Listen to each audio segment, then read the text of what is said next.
Olá, vamos começar uma aulinha agora sobre os seres vivos. Nós vamos falar de célula, célula animal, célula vegetal, célula bacteriana, pluricelulares, unicelulares, essas coisas. Esse assunto é mais voltado para as ciências do sexto ano, baseado no sistema Trilhas de Ensino da editora FTD. Primeiro nós vamos falar o que é célula, né? Primeiro nós vamos falar sobre o que é ser vivo. O que é um ser vivo? Durante muito tempo, estudiosos trabalharam com o intuito de definir um ser vivo. Com o desenvolvimento da biologia, diversas propriedades e características dos seres vivos foram identificadas, o que permitiu aos estudiosos finalmente compreenderem o que difere os seres vivos dos demais componentes do ambiente. A seguir, nós vamos estudar sobre isso. Primeiro vamos falar sobre a célula. A célula é a menor unidade dos organismos, né?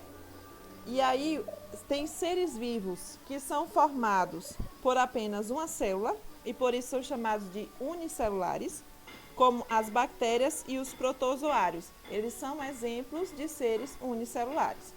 E tem os seres que são pluricelulares, né? Ou seja, que são formados por várias células. Aí temos os exemplos dos animais e dos vegetais. Você é um ser vivo, por isso é formado por inúmeras células. No entanto, você não consegue observar células a olho nu. Isso porque a maioria das células apresenta dimensões reduzidas, sendo visíveis apenas com o auxílio de equipamentos de ampliação, como os microscópios. Vamos ver aí a estrutura de uma célula animal. Uma célula animal tem núcleo, que é a estrutura que contém a maior parte do ácido desoxirribonucleico, que é o DNA, da célula. As moléculas de DNA armazenam informações importantes sobre as características dos seres vivos. O núcleo da célula é delimitado por uma membrana semelhante à membrana celular. Ou seja, uma célula animal tem um núcleo, onde dentro desse núcleo fica o DNA, ou seja, o material genético dessa célula. A membrana celular delimita a célula separando o meio interno do meio externo. Ela atua no controle das substâncias que entram e saem da célula. Além disso, essa membrana atua no reconhecimento de substâncias presentes no meio e na comunicação celular. Ou seja, a membrana celular é aquela que vai identificar quem pode entrar na célula e quem não pode. Está ali protegendo aquela célula, delimitando aquela célula. E o citoplasma? Corresponde a todo o conteúdo interno à membrana celular e externo ao núcleo. Nele estão presentes as organelas, estruturas com formatos definidos e que desempenham funções específicas na célula, como respiração, digestão. A maior parte delas é delimitada por membranas, semelhantes à membrana celular. O citoplasma contém também material gelatinoso formado por água e outras moléculas dissolvidas, como sais minerais e determinadas proteínas. Então, no citoplasma é onde ficam as organelas que vão fazer aí as funções da célula, né, como digestão, respiração. A célula vegetal. A célula vegetal vai ter, né, os vacúolos, que são organelas que armazenam substâncias. Eles também podem estar presentes nas células animais, só que são menorzinhas. A parede celular, que é uma estrutura externa à membrana celular que auxilia na proteção e no suporte da célula vegetal, evitando que ela se rompa. Por apresentar essa parede, o formato das células vegetais é mais definido do que das células animais. E os plastos, que são organelas que armazenam substâncias como determinados pigmentos. Os plastos contêm um pigmento verde, denominado clorofila. São chamados de cloroplastos. A fotossíntese realizada por vegetais ocorre no interior dessas organelas. Então, a célula vegetal vai ter muitas coisas da célula animal. O que diferencia é que a célula vegetal tem os vacúolos, que são mais desenvolvidos e armazenam substâncias. Tem a parede celular que vai delimitar, né, fica logo após a membrana celular e vai delimitar essa célula vegetal. E os plastos, que na célula animal não tem. Aí os plastos, aí deu o exemplo do cloroplasto, que tem a clorofila, que realiza a fotossíntese. E tem outro exemplo de célula, que é a célula bacteriana, né? As bactérias não apresentam o núcleo delimitado por membranas, logo o material genético vai ficar onde? No citoplasma. A parede celular das bactérias é uma estrutura externa à membrana celular. Essa parede constitui para manter o formato da célula e para proteção. As substâncias que compõem a parede celular das bactérias são diferentes das que compõem a parede celular das células vegetais. E tem o citoplasma e a membrana celular. Então, as células bacterianas não têm núcleo. O material genético fica ali disperso no citoplasma. E tem parede celular, só que é diferente da parede celular das células vegetais. Aí vai ter as células eucariontes, são aquelas células que apresentam núcleo delimitado por uma membrana. A gente viu que as células animais e vegetais têm um núcleo delimitado por uma membrana onde o material genético fica dentro desse núcleo. Já as células procariontes são células que não possuem núcleo delimitado, ou seja, o material genético ele vai estar disperso no citoplasma. As células e os microscópios. O termo célula foi utilizado num estudo de seres vivos pela primeira vez por Robert Hooke. Esse naturalista inglês construiu um pequeno microscópio, com ele observou vários seres vivos e materiais. Entre eles havia um pedaço de cortiça, material de origem vegetal, utilizado na fabricação de rolhas. Ao observar a cortiça no microscópio, Hooke percebeu que ela é formada por pequenos compartimentos, às quais deu o nome de células, que significa pequenos compartimentos. Ao longo dos anos, outros pesquisadores aperfeiçoaram os microscópios, que nos dias atuais permitem a observação de materiais bem pequenos, ampliando células e estruturas celulares em centenas de milhares de vezes. Atualmente, existem dois principais tipos de microscópio, o óptico e o eletrônico. O microscópio eletrônico tem capacidade de aumento de imagem superior ao microscópio óptico. Entretanto, não permite a observação de organismos vivos. Para ser observado nesse tipo de microscópio, o material precisa passar por um tratamento complexo que causaria a morte do organismo. Os microscópios ópticos podem ser de diferentes tipos. A cada um deles tem uma capacidade de ampliação com nitidez específica. Por meio da microscopia óptica, podemos observar as células e vários componentes de sua estrutura, além de permitir a observação dos organismos. A ampliação máxima com nitidez dos microscópios ópticos é de 1.500 vezes. Aí nós temos o exemplo de um microscópio óptico, né, que aumentou aí as células presentes no sangue em 100 vezes. E aí mostra a estrutura desse microscópio óptico, né? O 1 vai ser o feixe de luz, que vai atravessar o material analisado, que fica no 2 aí, né, que é na lâmina.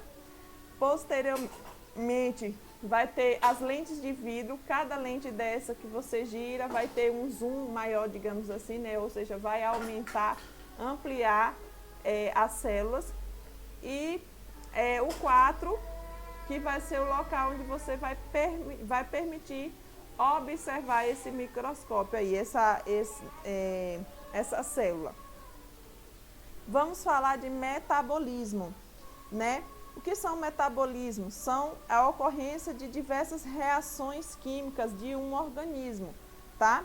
Aí existem dois tipos de metabolismo. Metabolismo que as reações vão quebrar as moléculas maiores, liberando moléculas menores de energia, como por exemplo, molécula de carboidrato vai ser quebrado em moléculas menores, que são glicose. Reações que produzem moléculas maiores a partir de moléculas menores simples, utilizando energia, ou seja, a junção de várias glicoses vai formar carboidratos.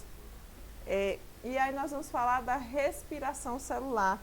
A obtenção de energia ocorre principalmente por meio do processo que é chamado de respiração celular, que acontece no interior da célula. Aí está mostrando a glicose mais o gás oxigênio, aí formou gás carbônico mais água e liberou energia. A quebra da molécula de glicose resultou na formação de gás carbônico, água e liberação de energia, a qual é utilizada pelo ser vivo para outras reações químicas do seu metabolismo. Ciclo de vida. O ciclo de vida é quando os seres vivos, né, eles vão passar aí, vão nascer, crescer, se reproduzir e morrer. Esse é o ciclo de vida dos seres vivos. Aí vai ter seres vivos que vão nascer, crescer, se reproduzir e morrer em pouco tempo, e vai ter seres vivos que vão passar anos e anos para nascer, crescer, se reproduzir e morrer. Aí a gente tem um exemplo, por exemplo, de insetos que têm ciclos de vida pequeno, de um dia ou dois, e tem o exemplo de plantas, né, que tem um ciclo de vida de milhares de anos aí. Aí nós vamos falar da expectativa de vida do brasileiro, que subiu de 75 para 75,8 anos. Por que que subiu? Porque nós passamos, né? O brasileiro passou a fazer mais atividade física, a ter uma alimentação saudável, o desenvolvimento da tecnologia também na descoberta e no diagnóstico de doenças, exames novos e tal, também ajudou nesse processo de expectativa, ou seja, aumentar a expectativa de vida do brasileiro. Voltando aqui um pouquinho, eu quero falar com relação à respiração celular, eu quero falar que existem dois tipos de seres vivos. Aqueles seres vivos aeróbios, que precisam de oxigênio para obter energia, e os seres vivos anaeróbios, que não precisam de oxigênio. O oxigênio vai ser tóxico para eles. Eles vão obter energia através da fermentação lática. E agora nós vamos ver a resposta aos estímulos, né? Aí tá mostrando, tem essa plantinha aí, essa folha. Quando encostou, a mão da pessoa aí encostou nessa folha, ela se fechou, né? Ela se fechou, porque ela teve um estímulo da mão e acabou tendo aí essa reação. Os insetos, né, quando tem aí um feixe de luz, uma fonte de luz muito grande, os insetos são atraídos por essa luz, ou seja, reagem ao estímulo da luz. E a Escherichia coli, aí, que é uma bactéria, teve o estímulo aí dos compostos químicos que atraíram essas bactérias. Níveis de organização dos seres vivos.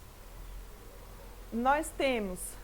Primeiro, vou falar do quinto, né, do 5 até o 1. O 5 vai ser a célula, que é a menor unidade estrutural e funcional do corpo, a gente falou na estante, e de outros seres vivos. Depois vai vir os tecidos, que é o conjunto de células, né, especializadas que vão atuar em conjunto para realizar alguma função. Já o órgão é o conjunto de tecidos, né? São estruturas do corpo humano formadas por vários tecidos que vão participar de vários processos. Então, os órgãos são o conjunto de tecidos. Depois vem o sistema. O sistema é o conjunto de órgãos que juntos vão fazer algo, vão ter uma função, como ele deu o exemplo aí, o sistema digestório, ou seja, o conjunto de órgãos que compõem o sistema digestório, eles vão realizar uma função que é a digestão. E o 1 é o organismo, que é o conjunto de todos os sistemas, vai ser chamado de organismo. E aí os sistemas, né? Nós temos vários sistemas no nosso corpo, ele trouxe aí alguns exemplos, que é o sistema respiratório, que é responsável pelas trocas gasosas do ambiente e do organismo. Sistema circulatório, cardiovascular, aí, que vai distribuir, né, os nutrientes, os gases e outros. E o sistema linfático, que é responsável pela defesa do nosso corpo. Aí tem o sistema genital feminino e masculino, responsável pela reprodução. E o sistema urinário, que é responsável aí para eliminar um dos excretas, que é a urina. Filtrar o sangue e eliminar a urina. Então aí a gente conclui essa aula sobre os seres vivos para o 6º ano.